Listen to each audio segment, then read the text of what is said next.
Okay, let's get going on step number 6. One more time, I'm going to show you how to read a tree. When we're looking at the parts here, we're looking at these two parts that we're going to need, and it is AX80070 with a black 2. So if you take a look at this tree right here, you're going to see that it is AX80070, which is the same as it is down here. And we're looking for 2 number part 2s. So you can see part 2 and part 2 listed on the trees. So those are the 2 parts that we're going to be using. And again, that's how you read the numbers on a tree. We're going to take off the little spar on there. Sorry about that, off camera.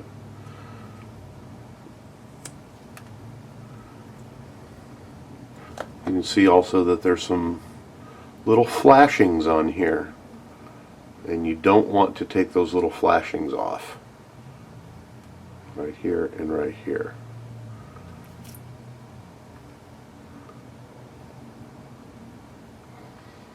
Okay. So at this point, we are going to grab the unit that we built earlier. This is the locked one. Let's make sure our bearings are still on there. And we will hold the axle in the position that you see here, with the long end coming this way. And again, line this up with the picture so that you see that the gear end is towards the long end of the axle. We're going to drop that down inside and push it in till the bearings seat. And you're going to want to make sure that they're seated on both sides. Whenever you put 2 parts together, always test fit them, make sure there's no binding. Now we need to put in these 2 little pieces here that we took off earlier, and those are going to secure the bearing. And if you take a look, you're going to see that there's a flat side, and then there's a side that comes out. The flat side on both of those are going to go towards the inside when you set them down. Okay, be very gentle because there's those 2 little flashing edges here that I showed you earlier, and you don't want to damage those. So simply and very lightly just press that down until it seats itself against the bearing. And it should be on there nice and straight. And then from there, we're going to use the button head screws. Make sure you get the proper length button head screws, because there are a couple different lengths that should be in the open bag of screws. Go ahead and screw that in.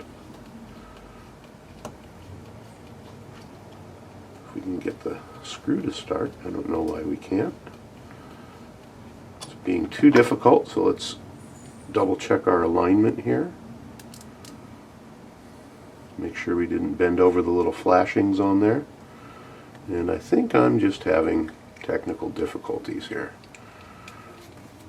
getting that screw in, so let's give it another shot here. We'll push a little harder. There we go. This is some pretty good plastic that they use on these, trying to get into a good camera angle. They use some really good plastic on these, and sometimes it's a little bit difficult to get a screw started. So we're going to put it in again just till it touches. Don't over tighten it. And then we're going to move over to the next one. And yes, you do have to push pretty hard to get these screws started. I thought I was missing the hole, but I wasn't.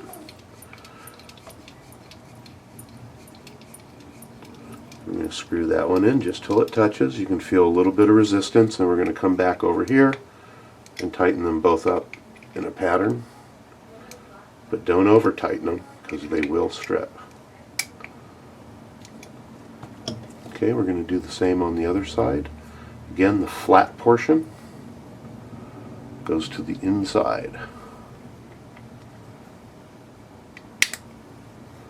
It should pop down into place.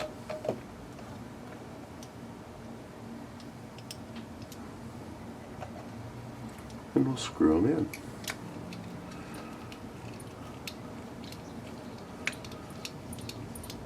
We have, to date on our YouTube channel, if you haven't seen them, about 400 videos.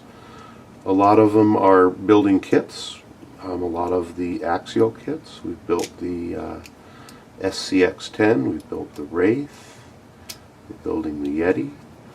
There's also other builds on there that you might want to take a look at, as well as some hop-up parts and installation for different companies. This one just difficult to start. Here we go. So you may want to check that out if you're interested. They're all very detailed and geared towards the beginners.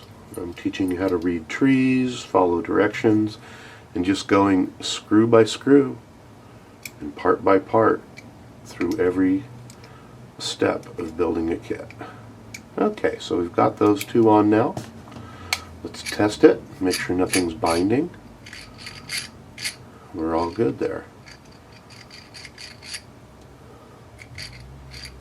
Everything spins freely. It's going to make a little noise because there's no lube on there and it is metal to metal. Okay, so no lube brings us to the last portion, which we're going to take some lubrication out of your little bottle that came with the kit. And we're just going to place again a little dab, just like that. About 5 or 6 of them in there. About every 5 or 10 teeth.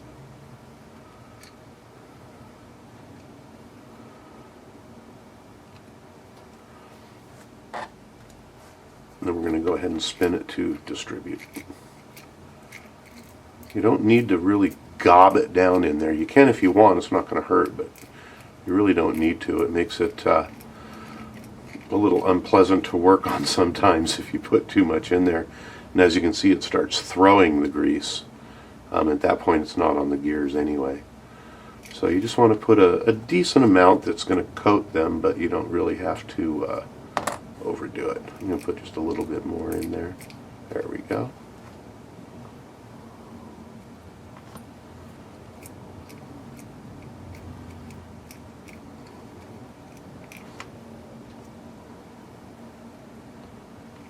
Okay, there we are. Done with step number 6. Now we're going to move on to step number 7. Okay, step number 7, we're going to cover the diff with the rear cover. Let's take a look at the photograph and you can see which way this goes in, just like so. Nothing special, no magic here. We're very simply just going to put 4 screws in. And we are going to do that off camera. There's no reason to sit here and watch me put screws in. Alright, well I've got the 4 screws in. 1, 2, 3, 4. I do want to caution you not to over tighten these. If you take a look, the plastic is relatively thin. And if you tighten these screws up too much, it's going to crush the plastic and break it off, and that's not a good thing. So just put them on till it touches, and then just a teeny wee bit more. Also, when I put mine on, I had a little gap here. And it was just a very simple fact of just pushing on it with my thumbs to get it into seat properly. Okay, now we are going to put in the rear axle shafts. We'll note, even though it's pretty obvious, that one is longer than the other. Also, on one end is threads, and on the other end are flat spots. We're going to take the short one and put it into the shorter end of the axle and just rotate it around until the notches line up with the notches on the gear on the inside, and it'll lock itself in place and you'll be able to spin it. And you'll hear the gears. And we're going to do the same with this one. Just put it in there and just fiddle around with it, and then you'll feel it lock into place. And be careful because these will fall out. So go ahead and take this and set it aside somewhere where it is not going to get knocked around. And that is the end of step number 7. Step number 8, we're going to install the rear lockouts. There are 2 of them, and they're both the same part number. There's no left or right, they're a universal set. And what else are we going to need? We're going to need 2 more bearings here. We need 2 of the 5x11s, which we'll grab right out of the bag. Have those ready. Pretty straightforward operation here. And again, as you're working with this, I'm actually going to go ahead and take one of the axles out because it will fall. We're going to start with the short side here, but it doesn't really matter which side you start with. I'm going to take one of our bearings and slide it over the shaft until it seats. Just like so. It's going to seat against the little ridge that you see here. Then we're going to take a look at the holes on the lockout, and there's little splines inside. See if you can get a better view of the splines in there. It's hard to see with the lighting.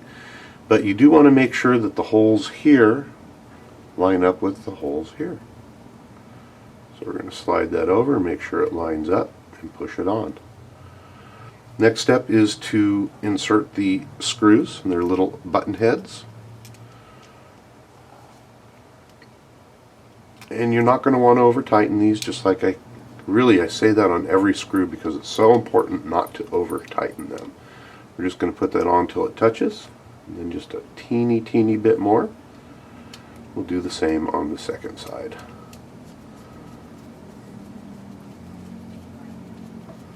Till it sets in. Just like after you install any part, check fit. Make sure it's all going to operate properly. We're not getting any play here on the shaft, and it's spinning easily without binding up.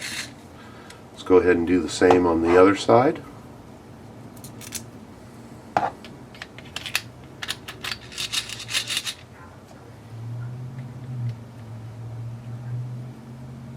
Line up the holes and put the screws in.